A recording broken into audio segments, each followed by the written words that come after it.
Wacana sekolah kembali dibuka 13 Juli 2020 mendatang menuai kekhawatiran sejumlah orang tua. Masih belum berakhirnya pandemi COVID-19 membuat para orang tua tidak setuju jika pemerintah terburu-buru membuka kembali sekolah. Berikut curahan hati para orang tua yang khawatir akan keselamatan anaknya jika sekolah benar-benar dibuka kembali di tengah pandemi. Mengenai rencana pemerintah untuk buka kembali sekolahan di bulan Juli mendatang, terus terang saya nggak setuju karena ini kan menyangkut kesehatan anak-anak kita ya. Jadi saya khawatir nanti anak-anak justru akan terkena COVID-19 di sekolahan karena kan mereka belum mengerti protokol kesehatan seperti apa, physical distancing itu seperti apa. Nah di sekolah itu muridnya banyak, guru juga nggak mungkin bisa mengontrol anak-anak satu persatu. Jadi nanti anak-anak tetap aja masih main bergerombol, main kesana kemari tanpa mengindahkan protokol kesehatan harus physical distancing seperti apa. Jadi untuk saran saya, baik pemerintah dipertimbangkan kembali untuk membuka sekolah di bulan Juli mendatang untuk kesehatan anak-anak kita. Jujur aja saya nggak setuju banget kalau sekolah dibuka kembali. Kenapa? Jangan sampai perjuangan kita sia-sia. Kita sudah mengikuti anjuran pemerintah. Pemerintah bilang lockdown, kita sudah lockdown. Kita udah di rumah aja dari akhir Januari sampai sekarang. Kemarin saya lihat mall sudah dibuka. Ini gimana coba? Satu lagi, jangan paksakan anak masuk sekolah jika Anda belum yakin banget. Mengingat anak-anak yang terdampak pandemi cukup banyak. Jadi untuk saat ini saya lebih setuju anak-anak belajar secara online di rumah. Jadi mohon dengan sangat, saya tidak setuju. Itu tadilah pendapat dua dari perwakilan orang tua. Lalu bagaimana sikap Persatuan Guru Republik Indonesia PGRI? Dan langsung bergabung dengan Ketua Umum Pengurus Besar Persatuan Guru Republik Indonesia Ibu Unifah Roshidi. Selamat siang Ibu Unifah. Selamat siang Mas Tommy Cokro. Baik Bu, ini mengenai wacana sekolah akan dibuka pada tanggal 13 Juli. Bagaimana tanggapan PGRI sendiri, terutama kalau saya baca informasi terakhir bahwa Ibu sendiri mengatakan bahwa pemerintah jangan terburu-buru untuk membuka sekolah.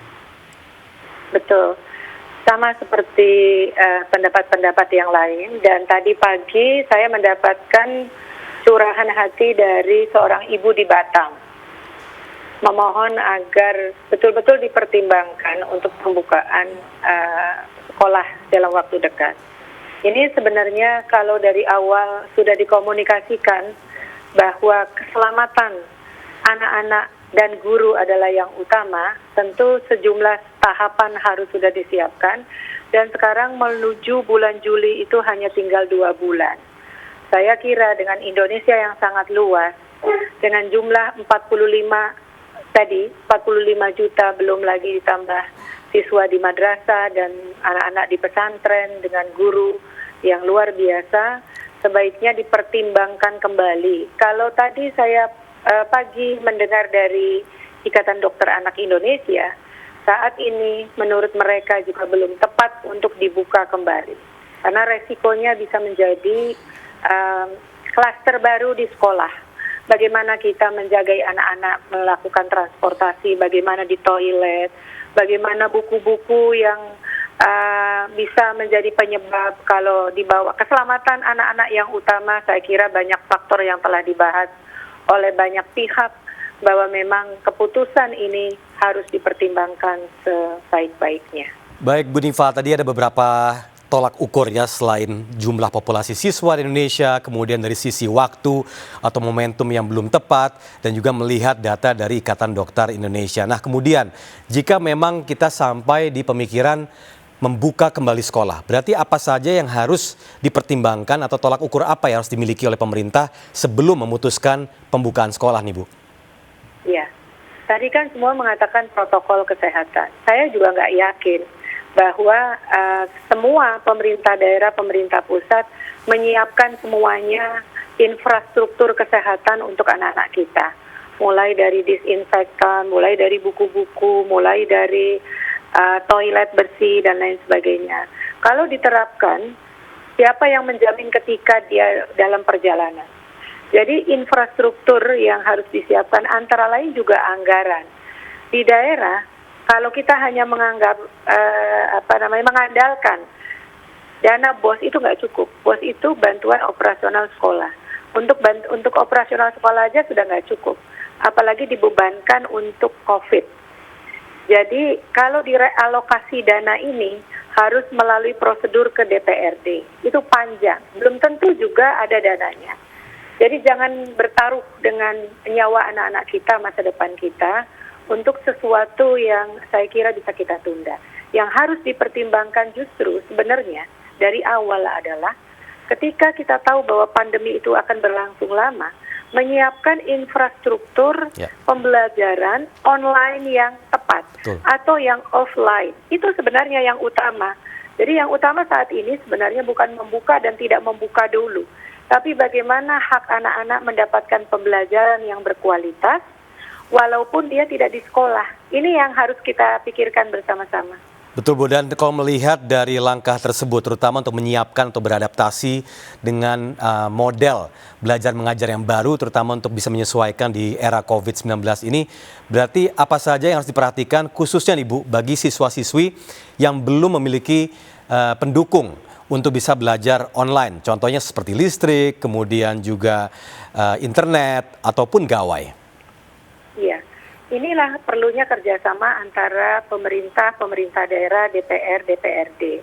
Saya tadi pagi sengaja untuk bertanya di teman-teman saya, para guru di daerah 3T. Yaitu di daerah sekitar di NTT, sana di Manggarai dan lain sebagainya. Saya tanya, sebenarnya kalian itu gimana sih pembelajaran pada saat ini? Pembelajaran itu di rumah, Bu, tapi gurunya berkunjung. Ya. Gurunya berkunjung, atau kita menggunakan WA, atau kita menggunakan email, ya, atau kita berkunjung. Karena itu sebenarnya apapun kondisinya, karena kalau kita lihat di data, baru sekitar 47% sekolah-sekolah yang teraliri dengan internet, koneksi internet. Selebihnya tidak, tapi pemahaman e-learning itu tidak harus terkoneksi di internet. Okay. Inilah yang harusnya dipersiapkan. Jadi e-learning bisa menggunakan laptop biasa, modulnya seperti apa. Makanya PGRI dari awal mengatakan bikinlah guideline-nya. Nanti daerah itu dinas dengan klaster pendidikannya membuat SOP yang jelas bagi di sekolah. Itu sesuai dengan kondisi masing-masing. Sebab apapun kondisinya tidak ada alasan bagi kita proses pendidikan tidak berjalan. Baik, Bu Nifah, terakhir Bu, dengan pesan yang tadi cukup clear disampaikan oleh Bu Nifah, baik untuk pemerintah saat ini prioritas utama yang dipikirkan apa nih Bu sebagai penutup dari wawancara kita sekarang? Kalau saya prioritas yang pertama dipikirkan adalah bagaimana kita bisa pertama menyelamatkan anak-anak dan gurunya, itu udah pasti, ya kan? Yang kedua adalah menyiapkan infrastruktur pembelajaran.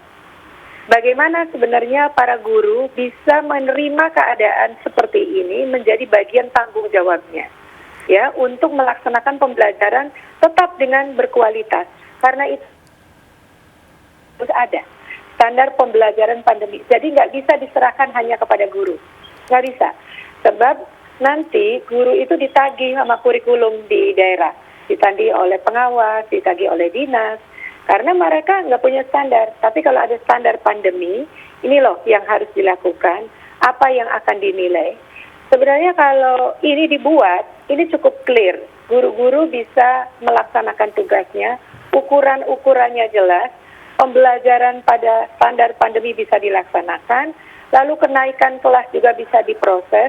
Kekurangannya nanti akan ditutup pada saat kita mulai normal, misalnya prior knowledge dari siswa diukur pada saat masuk dan diberikan semacam matrikulasi, misalnya seperti itu.